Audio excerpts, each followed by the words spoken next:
Hello， 大家好，我是梁夏，不是梁虾。相信各位都抽到卡池的4星角色佳明了吧？测到现在啊，几乎对于佳明有个大概了解了。作为一个传统武师融合的特色角色啊，佳明不管是强度还是设定都是非常优秀的。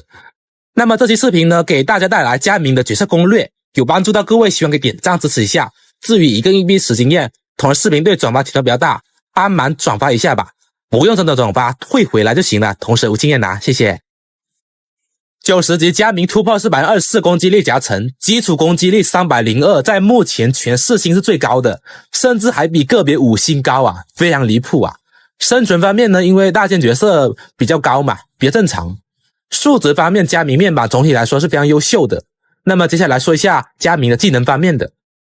首先是普攻，至多4段伤害，挥砍上下之后再站在台子上扮武师，是真的喜庆。最后再下砍，特别有节日气息。普攻呢倍率虽然不高，但是可以在实战当中穿插使用，因为是主打下落攻击为主的嘛，再搭配需要普攻触发角色，普攻还是非常有用的。而且是因为下落攻击伤害倍率是看普攻的，所以普攻是要升级的。元素战技，瑞兽登高楼，在没有命中敌人情况下会向前扑击，如果是地形会腾跃下落，如果是命中敌人会升至高空打出强劲的特殊下落攻击，这个倍率的时机就高达400多倍率了，非常离谱，也是佳明的核心输出来源了。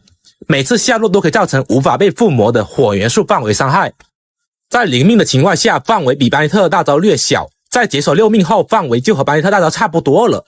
每次下落攻击都会造成消耗掉 15% 的生命值上限，这一点可以让佳明可以选择猎人套加上6暴击，降低面板要求还是很不错的。战技呢可以藏2颗球，不多，但是冷却好在只有6秒。虽然佳明战绩范围虽然在零命情况不是特别大，但是挂水频率足够的情况下，让佳明拥有非常不错的对群蒸发能力了。这难道就是4星角色的强度了吗？元素爆发，佳明会进入武兽态势，持续期间可以提高抗打断能力，但是不多啊。不过配合行秋的抗打断可以达到霸体的效果啊，配合行秋可以轻松扛住大风车撞圈圈，这一点还是很不错的。然后因为战技下落命中敌人会耗血嘛，那么大招释放后可以回复30%生命值上限了。不过刚靠大招回血还是不太够啊，需要搭配一个治疗角色，因为佳明需要生命值高于50以上才能平方召唤出文仔打输出。大招持续12秒，大概3秒可以刷新战技的 CD， 大概有4次来让佳明平方打出下落伤害。大招期间退场会消失啊，所以定位是一位属于战场角色为主的，不能退场。从佳明的技能倍率来看，以及冷却时间，大招只需要60点能量，总体方面没有下毒。而天赋1则是可以让佳明在下落攻击耗血的同时，还能回复一定生命值，更好的触发猎人号的效果。不知道还以为是风当角色是吧？天赋2是根据不同情况提高治疗以及增伤的，属于锦上添花的效果，这个知道就好了。探索天赋白天跑图提高10%的速度加成，配合闲鱼滑翔速度提高，效果更佳。天赋升级方面，普攻和战技是主要输出来源，优先升级，大招其次啊，可升可不升吧。我是主要没有材料了，所以没有升级啊。大招整个8级就差不多了，普攻和战技嘛，点个9级10级看情况，看你们资源的情况来选择就行。那么说完了佳明的天赋技能方面，接下来进入配对环节，我这里就不拐弯抹角了啊。佳明最强配对是咸云、水神、班尼特，外号被称为小鸟伏特加啊，可以让我的佳明零命，天赋881，精武刺骨剑，最高可以打出20万的蒸发伤害。咸云0+0，不过水神是2+0了呀。不过就算0+0的水神，也大概也有18、17万的伤害左右了，所以这个不用担心0+0的不能用的情况下，这个放心。后续平均伤害也有15万左右了，可见的配对不管水神还是后台输出方面，以及挂水稳定性，佳明有频率可以打出下落，即可稳定打出蒸发。视频展示是满意班尼特，需要佳明尽量少用普攻去挂火，不然有可能让水底变成火底，从而导致没有蒸发的情况下导致伤害下滑。在操作得当的情况下，总体来说佳明最契合的挂水角色就是水神了。而咸云呢，作为一个下落攻击拐，以及可以提供回血，可以轻松吃满水神增伤，就算零命水神也能非常足够使用了。最后一个位置因为需要开局挂火，让咸云卷火抗，就上了班尼特组了个双火队，提高佳明的爆发能力了。如果在没有水神的情况下，可以换成行秋了。试过了其他角色啊，不是因为挂水挂冰太短，就是因为元素不够，打不出蒸发融化，所以我这里推荐行秋啊。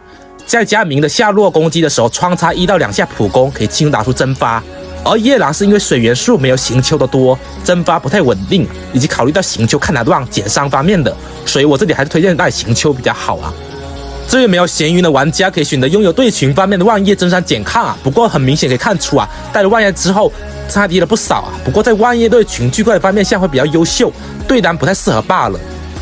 从强度方面考虑，如果没有万叶、闲云、水神其中一个，那么就不是很必要去玩这个阵容了，就不太厉害了。这个得看个人的想法啊，我只是不太推荐罢了。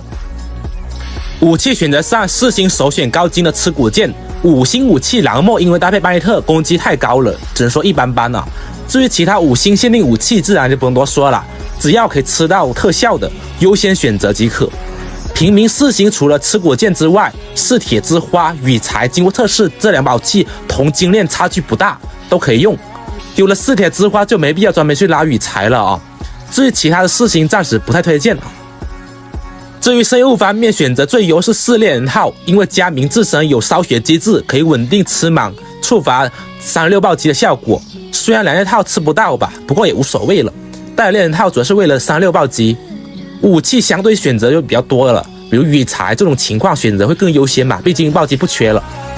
其次是魔女也是非常契合啊，继李卢克之后应该是比较轻松吃套装的一个角色了，相信老玩家的魔女套应该很不错吧，可以直接拿来用啊。其次是可以用2+2的闪剑，2月团、2魔女、2决斗士、2快枪手。常规部位的话，攻击沙漏推荐不到200精通带金龙沙会更好。